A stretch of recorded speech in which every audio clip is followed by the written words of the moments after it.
News24 has just launched an unprecedented attack on what has seemingly become its biggest foe, the civil rights group AfriForum. The report, which allegedly was the result of a month-long investigation, was published this past weekend by Kyle Cowan, senior journalist at News24's Investigations Division. It accused AfriForum of paying its top leadership highly inflated salaries and grossly misspending the hard-earned monthly contributions of its members. It also accused AfriForum of lying about its actual membership figures to make it appear like a bigger and more influential organization than it really is. AfriForum CEO Kali Kriel immediately hit back, accusing Media24 of distorting reality. Stay tuned, because in today's video we are going to scrutinize the claims made by Cowan in this sensationalist hit piece to bring you the hard, unfiltered facts on this developing story. What exactly is News24 accusing AfriForum of? Over the past weekend, News24 published the highly provocative article entitled "Inside AfriForum's Money Machine: How Lobby Group Splurges on Salaries Marketing." The report followed a month-long investigation into the statements of the non-profit company, which Media24 obtained via the Department of Social Development, where AfriForum, like any NPO, is legally required to file their financial statements. Obtaining the financial statements of AfriForum was in and of itself a pretty straightforward and easy process.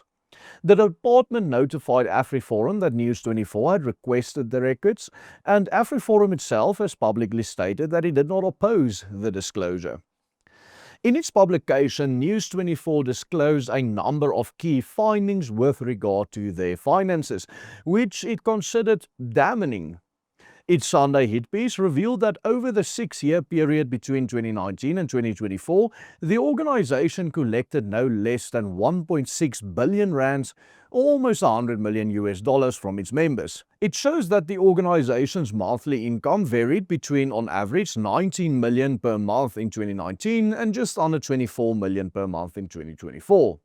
It then goes on to claim that only 20% of all of this money, or just over 300 million, has actually been spent on any projects, with over 60% being spent on salaries, marketing and recruitment. Of this, just under 600 million, or 38% of its total income, was spent on salaries over the course of the 6 years. That is around 100 million per year, or 8 million rands per month. The report by News24 then specifically highlights the statistics that the amount spent on salaries of around 300 staff is approximately double the total amount spent on all projects combined over the 6-year period. These projects include service delivery projects, including fixing potholes, cleaning up neighborhoods, as well as its extensive Neighborhood Watch project. What is particularly interesting is that News24 reports that with regards to AfriForum's flagship project, the Neighborhood Watches, on all 177 Neighborhood Watches combined, AfriForum only spent 13.4 million in the total of 5 years, which is less than 2% of what it spends on its salaries.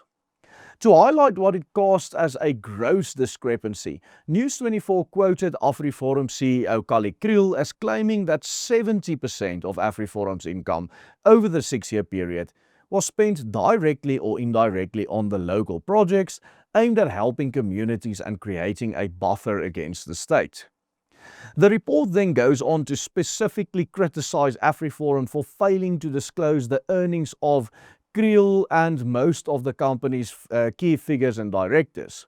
Despite the fact that AfriForum blacked out these salaries, News24 apparently gained access to the 2024 reports and found that 2 of the directors, Alana Bailey and Werner Riemann, received 1.3 million and 3 million rands respectively. When the left-wing political commentator Max du Preez immediately jumped at the opportunity to highlight this on X, Kriel denied this outright. He said that this is false information and that Werner Riemann has never received a cent in salary from AfriForum. Kriel noted further that the only money paid to non-executive directors is about 16 rands per year, which serves to cover the costs of attending the quarterly board meetings. In response to this report by News24, Kali Kriel also immediately released a public reaction, saying that AfriForum has always received a clean audit with exception and that salaries are in line with the rest of the private sector. Of course, the last card that some members of the media and Julius Malema would want to use to try and discredit us is specifically focused on salaries. Well, also in this regard, I can say proudly that we have independent experts that grade our salaries with regard to the Patterson system. Our remuneration is focused on the 25th percentile. I hope AfriForum staff members don't watch this because it means our salaries are on the lower end of the market-related scales.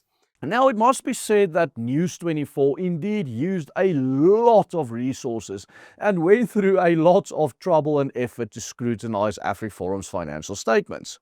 And under different circumstances, one would even commend them for the absolute effort they put into this investigation. Of course, it is always good for a public benefit organization to be transparent about how the money is spent. However, if it wasn't for the fact that it is clearly driven by a distinctly leftist agenda trying to discredit AfriForum, which it, in this very same hit piece, describes as a clearly right-wing Afrikaner nationalist organization. As Kriel pointed out in this video, one of the key aspects of this attack on AfriForum pertains to staff salaries, especially the claim that it spends double the amount on salaries than all community projects combined. But unfortunately, very disappointingly for us, Kriel's response to this claim is much more unsatisfactory than we would have hoped. While he did not correct the accusations made by News24 in any way on the numbers by providing any alternative numbers on the remuneration of AfriForum's top brass, he did claim that AfriForum staff are remunerated at the 25th percentile of the Patterson scale.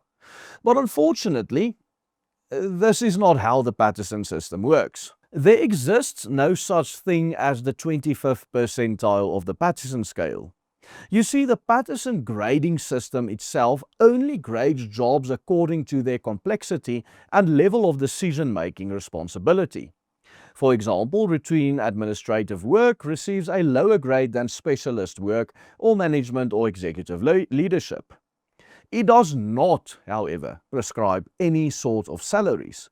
It merely says how much one job ranks in the corporate structure relative to another job. Kriel's reference to the 25th percentile would have meaning when a comparison is drawn to a specific salary survey and specific comparison group, which he has not identified, making it impossible for our research team to give any accurate estimation of what their remuneration would amount to.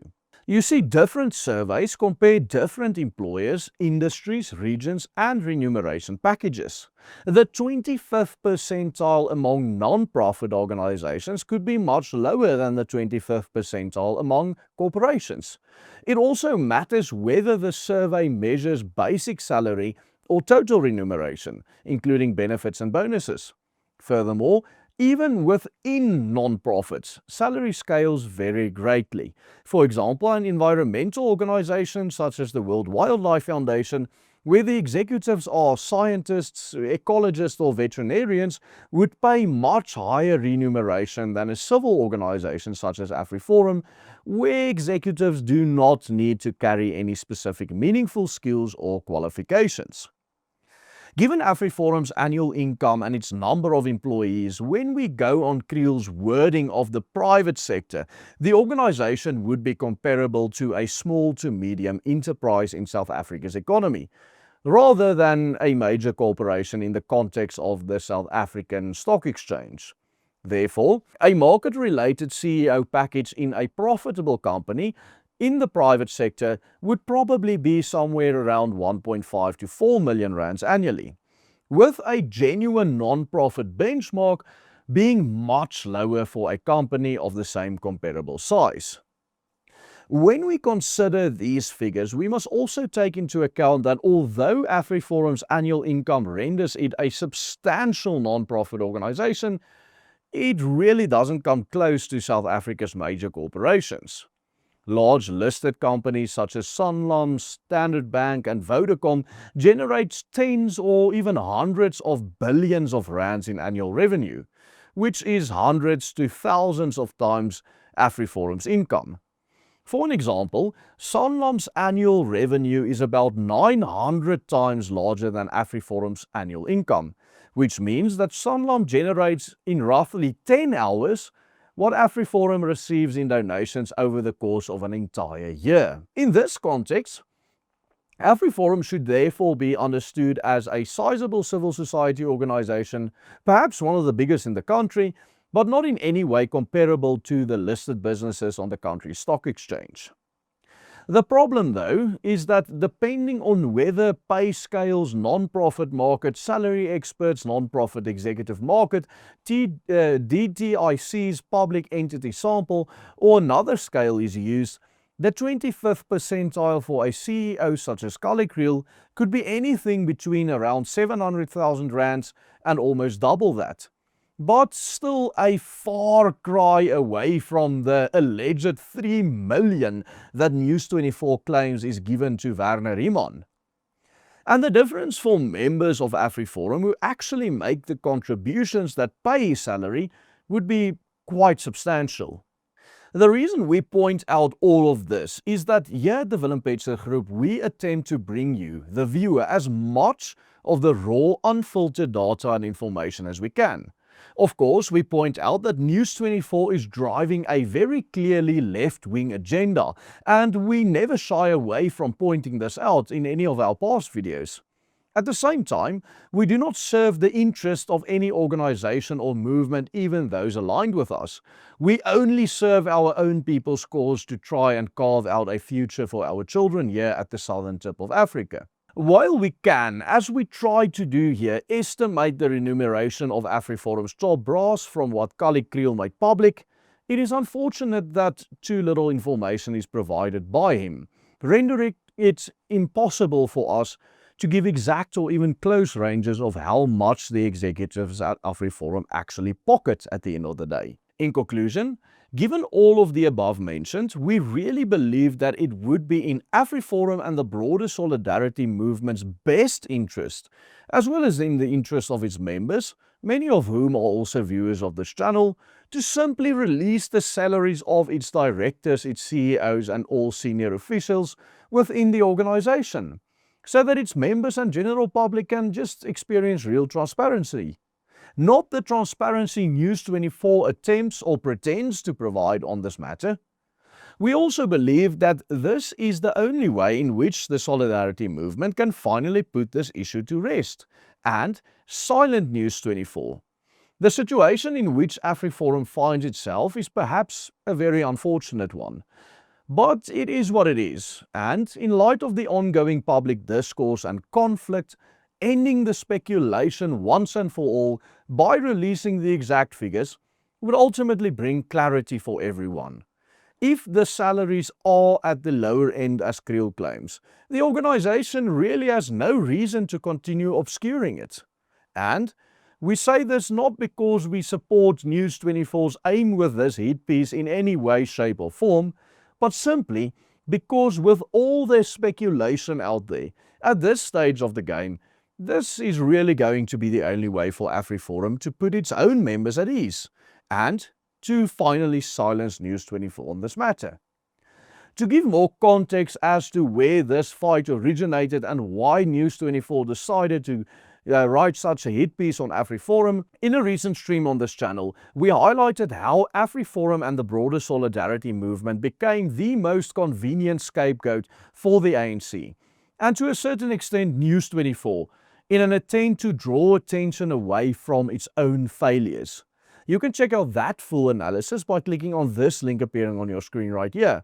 We do believe you will benefit from watching that, as it'll give you a lot of context as to where we are in this fight. And if you watched the video all the way to the end, we want to thank you for the gift of your time. You are already part of the fight, You are helping us already, taking this fight to the next level and build a better future for our children. Thank you for watching. Goodbye and God bless.